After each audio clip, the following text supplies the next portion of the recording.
Hello friends, welcome है आपका एसएससीसी channel पे। मैं भरत सर आप लोगों के बीच वापस से आ गया हूं। तो वृत्त के टॉपिक को लेके अपने लोग चल रहे थे, तो वृत्त का ये वीडियो पार्ट 4 होगा। तो इसमें हम आज समझेंगे, जैसे कि मैंने लास्ट वीडियो में आपको कहा था कि वृत्त की परिधि और पाई के बारे में स्पेशली हम बात करेंगे। तो आज देखिए, जैसा कि हमारा वीडियो पे आप देख रहे होंगे, बोर्ड पे देख रहे होंगे लिखा हुआ, मैंने पहले से भी कुछ लिख दिया है ताकि मैं समझाने टाइम फोकस समझाने पे हो। तो आप देखिए, हम लोग समझते हैं वृत्त की परिधि। करते हैं वीडियो का शुरुआत। वृत्त की परिधि में आप ब्रैकेट में मेंशन देख रहे होंगे बच्चों, परिमाप, परिसीमा और किनारों का योग भी मैंने लिख दिया है। क्यों लिखा है? क्योंकि परिधि वर्ड जो है, दोनों का मीनिंग इक्वल है एक तरह से। परिधि यानी किनारों का योग, परिधि यानी परिमाप, परिधि यानी परिसीमा। लेकिन सर जी, सब जब मीनिंग एक जैसा है, आपके मन में एक सवाल अराइज होना चाहिए बच्चों कि अगर सब चीज का मीनिंग एक जैसा है तो फिर आप वो क्यों नहीं यूज कर रहे हैं, इसको क्यों यूज कर रहे हैं?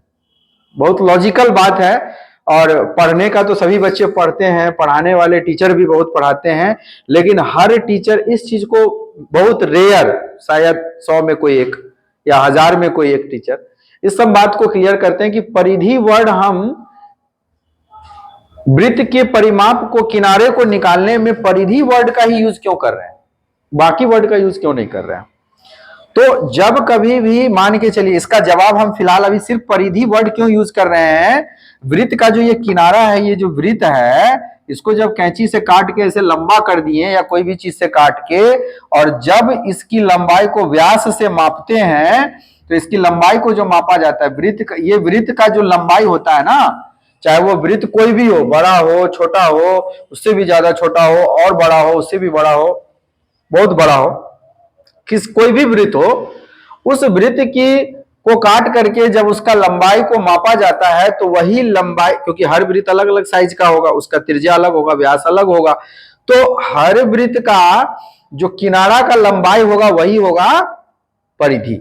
ठीक है, उसी को परिधि कहते हैं। लेकिन यहां पे गोल चीज के किनारा को, गोल चीज के किनारा को मापने में परेशानी होगा, तो गोल चीज के किनारा को काट करके ऐसे लंबा करके, या उस माप का धागा लेके, धागा को ऐसे फैला लेंगे, फिर मेजरमेंट लेंगे, और जो माप आएगा वो कहलाएगा परिधि। तो सेंस क्या निकल के आ रहा है बच्चों कि वृत्त की परिधि यानी कि गोल चीज का किनारा का लंबाई जब भी निकाला जाता है, गोल चीज के किनारा का लंबाई जब भी निकाला जाता है, तो परिधि वर्ड यूज करते हैं, परिमाप, परिसीमा यूज नहीं करते हैं। और परिमाप, परिसीमा या परिधि का सेंस ही होता है किनारों का योग। तो इसमें एक ही किनारा है, इसमें तो एक ही किनारा है, उसी किनारा को काट के लंबा कर दिए, उसका मेजरमेंट निकाल लिए। यानी कभी भी वृत्त का जब किनारा का लंबाई निकाला जाता है तो परिधि वर्ड यूज करते हैं। परिमाप और परिसीमा किसमें यूज करते हैं? अब सवाल उठेगा आपके मन में कि सर परिमाप, परिसीमा तो जैसे त्रिभुज हो गया, आयत हो गया, वर्ग हो गया, बाकी किसी भी आकृति के किनारों का योग जब निकालते हैं बच्चों, तो हमेशा परिमाप, परिसीमा वर्ड का, उस समय से किसी भी वर्ड का यूज आप कर सकते हैं, इस बात को हमेशा याद रखिएगा।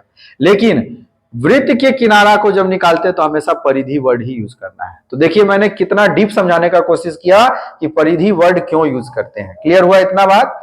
अब बात उठता है कि उसको अंग्रेजी में कहते हैं circumference of circle. Circumference of circle लिखा हुआ है, परिधि यानी सरकमफ्रेंस। वृत्त की परिधि का फॉर्मूला होता है बच्चों 2πr, और इकाई लगा रहता है, यानी कि सवाल में जो भी चीज रहेगा इकाई में, मीटर, सेंटीमीटर, उसको हम लोग यूज कर लेते हैं। तो फिलहाल हम यहाँ पे इकाई लिख दे रहे हैं। तो 2πr में आखिर पाई पर बात करना है अभी हमको कि 2πr में सर जी ये पाई क्या है, पाई क्यों आया, कहां से आया? पाई अगर देखा जाए तो इंग्लिश में आप ऐसे PIE भी लिख दीजिए, कोई दिक्कत नहीं है ना। तो पाई, इस डिजाइन को, इस चिन्ह को पाई कहा जाता है बच्चों। और पाई जो है ग्रीक भाषा का 16वां अक्षर है। जिस तरह से हिंदी में अ से लेके यह तक बच्चों सीखते हैं हम आप, उसी प्रकार से इंग्लिश में भी A से Z तक, उसी प्रकार से ग्रीक भाषा में 24 अक्षर होता है, और उस 24 में ये 16वां अक्षर है। तो इसके लॉजिक को हम ये समझाना चाह रहे हैं कि जितने भी मैथमेटिशियन, या मैथमेटिशियन बोल दीजिए, साइंटिस्ट बोल दीजिए, वैज्ञानिक लोग बोल दीजिए, जो हुआ करते थे, और अभी तो खैर अलग अलग जगह से भी हो रहा है, पुराने समय में, प्राचीन समय में, बहुत पुराने समय में ज्यादातर जो वैज्ञानिक मैथमेटिशियन सब थे वो कहाँ के थे? ग्रीक के थे, ग्रीस के थे। है ना। तो ग्रीक भाषा का प्रयोग, वो लोग ग्रीक भाषा का प्रयोग करते हैं, तो उस समय में अल्फा बीटा गामा जो भी चीज होता है, जितने भी 24 अक्षर है उसमें से सभी अक्षरों को, मैक्सिमम अक्षरों को किसी ना किसी चीज का संकेत बना लिया गया था। लेकिन जब बात उठा कि वृत्त की परिधि को निकालते हैं तो उसमें जो ये पाई आता है, तो उस पाई का वैल्यू तो 22/7 होता है, जो कि लगभग मान है। इसको भी समझा रहे हैं, फिलहाल हम पाई को पहले बताएं कि पाई क्या है। ग्रीक भाषा का, उसी ग्रीक भाषा में से पाई एक ऐसा अक्षर था उन 24 अक्षर में से, जिस अक्षर को किसी और चीज के संकेत के रूप में यूज नहीं किया गया था। ठीक है, तो पाई को यूज करने के लिए 22/7 मतलब 22/7 वैल्यू बार बार अलग अलग वृत्त की जब लंबाई को निकाल रहे थे, अलग अलग वृत्त की लंबाई को जब उसके व्यास से माप रहे थे, तो हर वृत्त का अलग अलग आ रहा था, तो उसका जो वैल्यू आ रहा था ना, वो लगभग इसी अनुपात में आ रहा था। पाई एक्चुअल में अनुपात होता है, वृत्त की परिधि में व्यास, वृत्त के व्यास से जब भाग देते हैं तो उस अनुपात को पाई कहा जाता है। देखिए यहाँ पे पाई लिखा है। तो इस पाई जो मैथमेटिशियन लोग हैं उन्होंने अलग अलग बहुत सारे वृत्त को बनाए, पहले छोटा बड़ा छोटा बड़ा छोटा बड़ा ऐसे बहुत सारा, और हर वृत्त में जब वृत्त की परिधि से वृत्त की परिधि में जब वृत्त के व्यास से भाग दिए तो वो जो अनुपात है वो बार बार इतना ही आ रहा था, लगभग इतना आ रहा था, लगभग। तो उस लगभग वैल्यू को याद करने में बार बार परेशानी हो रहा था, तो उस परेशानी को खत्म करने के लिए, दूर करने के लिए उसको ग्रीक भाषा का 16वां अक्षर के रूप में मान लिया गया। और अब हम समझाते हैं कि ग्रीक भाषा के 16वां अक्षर के रूप में मान लिया गया, ये क्लियर है। पाई का वैल्यू 22/7 जो होता है वो बच्चों क्या होता है, लगभग होता है, याद रखिएगा, लगभग, ये अप्रोक्स वैल्यू होता है। और इसको भी समझाते हैं। अब देखिए, मैंने एक वृत्त बनाया समझाने के लिए, एक ही वृत्त बनाया है, और ये वृत्त का क्या है, व्यास है, व्यास को 2r कहते हैं। ये सब पिछले वीडियो में बता दिए हैं। तो जो भी बच्चे हमारे पिछले वीडियो को नहीं देखे हैं तो उस लिंक में जाकर के उन सब चीजों को समझे, फिर सीक्वेंस वाइज वीडियो को देखिए, आपको सारा चीज समझ में आएगा।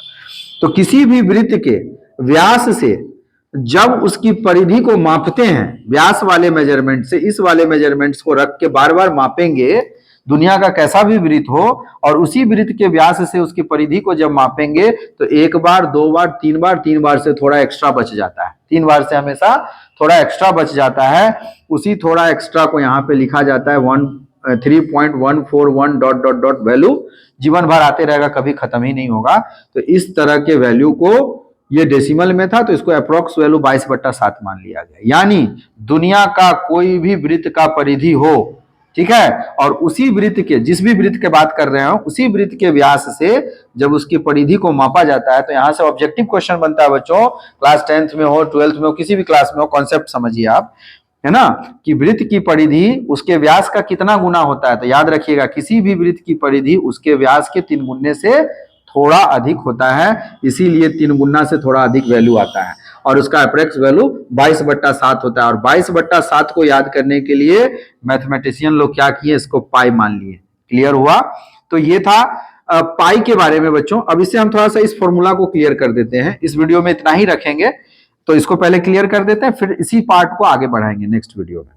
तो देखो बच्चों, अगर हम इस पाई को एज इट इज रखते हैं, वृत्त की परिधि हमको निकालना है, तो हम वृत्त की परिधि को फिलहाल वृत्त की परिधि ही लिख देंगे, ठीक है। और वृत्त की परिधि, व्यास को हम क्या लिख सकते हैं, 2r लिख सकते हैं।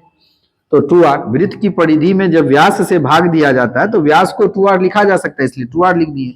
अब हमको बट्टा में मान लीजिए यहाँ पे 1 है, तो इसका क्रॉस मल्टीप्लीकेशन करेंगे, क्योंकि हमको तो लेफ्ट में या राइट में क्या चाहिए, वृत्त की परिधि चाहिए। तो वृत्त की परिधि को अगर हम राइट में रखते हैं तो लेफ्ट में क्या आएगा, आप खुद दिमाग लगाइए। 2r में पाई से गुना होगा तो उसको एडजस्ट करके लिख देंगे 2πr, सजा करके लिख देंगे। और 1 में वृत्त की परिधि से गुना होगा तो वृत्त की परिधि आएगा, क्योंकि 1 से कोई भी चीज में गुना होता है तो बच्चों जो चीज रहता है वही आता है, हमेशा ध्यान रखना इस बात को। तो फाइनली बच्चों, अगर ध्यान दिया जाए, इस या को मिटा देंगे क्योंकि ये फाइनल स्टेप हुआ। फाइनल स्टेप में आपको क्या देखने को मिल रहा है कि वृत्त की परिधि कैसे निकला, वृत्त की परिधि निकला जब हम पाई के वैल्यू में 2r से गुना, पाई वाले में 2r से गुना कर दिए। मतलब पाई क्या था वो समझाएं, और पाई क्यों लिया गया, कैसे लिया गया, इन इतिहासों को समझाएं, सभी बातों को शॉर्ट वे में ही समझाएं, क्योंकि बहुत ज्यादा डीप इसको टानना ज्यादा जरूरी नहीं है, क्योंकि ये शॉर्ट में इतना काफी है कॉन्सेप्ट को बहुत अच्छे लेवल का क्लियर करने के लिए। अब बात उठता है कि इस बात को समझा दिए कि 3 गुना से अधिक क्यों होता है, इस बात को ध्यान में रखें। जो भी बच्चे वीडियो मेरा देखते हैं, आप पढ़ाई के मकसद से सीरियस है, वो नोट्स बनाएं बैठ करके, बहुत जो बात बोलते हैं उसको लिख लिया करिए। और पाई रखें। पाई किसका वैल्यू होता है? वृत्त की परिधि बटा वृत्त का व्यास, और वृत्त के व्यास को दुगुना लिख सकते हैं 2r, त्रिज्या का दुगुना, क्रॉस मल्टीप्लाई करेंगे तो वृत्त की परिधि, ऐसे करके फॉर्मूला निकला 2πr। ठीक है, तो बच्चों अब हम इसी कॉन्सेप्ट को यहीं से और आगे बढ़ाएंगे नेक्स्ट वीडियो में। अगर आप सभी बच्चों को मेरा पढ़ाने का तरीका अच्छा लगता हो, समझाने का तरीका अच्छा लगता हो, या कोई एक ऐसा पॉइंट जो आपको लगता हो कि सर इसको और ज्यादा अच्छा से बताइए, तो आप कमेंट बॉक्स में जाके कमेंट कीजिए, जरूर मैं इसका जवाब आपको लेके आऊंगा, छोटे रूप में, बड़े रूप में, जैसा भी होगा। तो तब तक इसको आप लाइक कीजिए, शेयर कीजिए, सब्सक्राइब कीजिए और इंतजार कीजिए मेरे नए वीडियो का, इसी कॉन्सेप्ट को आगे बढ़ाते हुए। तब तक के लिए थैंक्स फॉर वॉचिंग।